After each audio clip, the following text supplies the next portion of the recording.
शुरू से लेकर एकदम, किसी साल वो फर्स्ट होता था, ये सेकंड, किसी साल ये फर्स्ट होता था, वो सेकंड, ऐसा करके जीवन बीत गया। एक दिन क्या हुआ, एक्सीडेंट हुआ, और जब एक्सीडेंट हुआ तो दोनों दोस्त मर गया। जब मर गया तो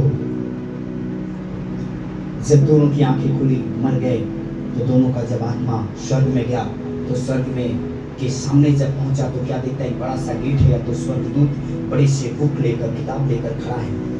तो पहला वाला जो दोस्त गया तो उसके लिए किताब, दरवाजा खुल गया, वो अंदर जाने लगा।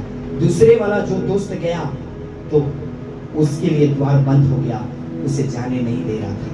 तो उसके नाम को ढूंढ रहा था स्वर्गदूत, तो मिल नहीं रहा था। तो कहा कि इधर उधर मत ढूंढिए, ये दोस्त उसके बगल में ढूंढिए, उसके आगे या उसके पीछे ढूंढिए, वहीं पे हमारा नाम होगा।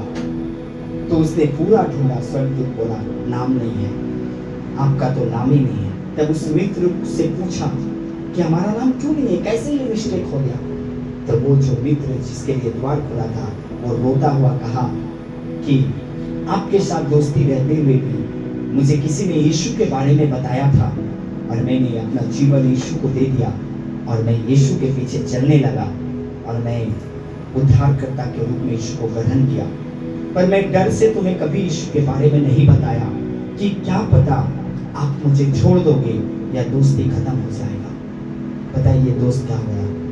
सबसे बड़ा दुश्मन तुम ही थे। Hallelujah, hallelujah. अगर आप अपने दोस्त को, अपने मित्र को, अपने पड़ोसी को यीशु मसीह के बारे में नहीं बताते हो, तो आप उसका पड़ोसी, उसका दोस्त नहीं हो, बल्कि आप सबसे बड़े दुश्मन हो। वो दोस्त ने कहा कि तुम मेरे दोस्त नहीं थे, बल्कि तुम मेरे दुश्मन थे, इसलिए तुमने उस उद्धारकर्ता यीशु के बारे में नहीं बताया। तुम तो उद्धार पा लिए, पर मैं छूट गया, मैं बच गया। काश तू भी मुझे बताया होता, तो मैं भी आज हमारे लिए भी दुआ करता। मेरे प्रियो, खुद को बचना काफी नहीं है, औरों को भी बचाना है। Hallelujah, hallelujah. आपका जिम्मेवारी है एक पति का कि अपने पत्नी को, वो सबसे बड़ा दोस्त है आपका, वो आपका सहायक है, किसी भी तरह उसे प्रभु तक ले जाए। एक पत्नी का जिम्मेवारी है कि हम किसी भी तरह हम अपने पति को परमेश्वर के पास ले जाएं, अपने परिवार को ले जाएं। Hallelujah, hallelujah, hallelujah, hallelujah. इसलिए पूरा परिवार आपका जिम्मेवारी है, मिलकर कहना है कि नहीं नहीं नहीं, ये सप्ताह घर पे नहीं रहना है, ये सप्ताह नहीं जाना है, संडे एक दिन, सप्ताह के एक दिन हम लोग मिलकर परमेश्वर से प्रार्थना करेंगे, हम लोग मिलकर दुआ करेंगे, हम लोग मिलकर परमेश्वर के पास जाएंगे और मिलकर परमेश्वर की आराधना करेंगे। ऐसा मत कीजिए। जब ये सच्चा दोस्त है, ये सच्चा साथी है, आमीन, हालेलुया, हालेलुया। कभी भी आप ऐसा ना करो। ऐसा जब करेंगे क्या होगा? अगर कुछ हो गया तो आप उनका सहायता करने वाला नहीं है, आप उसका बर्बाद करने वाला है। पर ऐसा नहीं होगा कि आप उसको बर्बाद करें, पर मुझे पूरा विश्वास है कि आप उसे जरूर प्रभु के पास लेकर जाएंगे। आमीन, हालेलुया।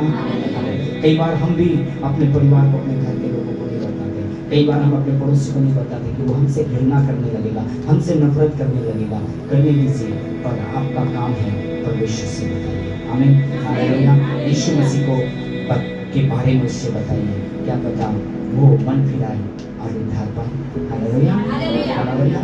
एक दोस्त खुद भी तकलीफ में है, पर एक दोस्त ये चाहता है कि आप तकलीफ में ना रहें, आप जीवन में प्रवेश करें, आप उद्धार को प्राप्त करें। आमीन, हालेलुया।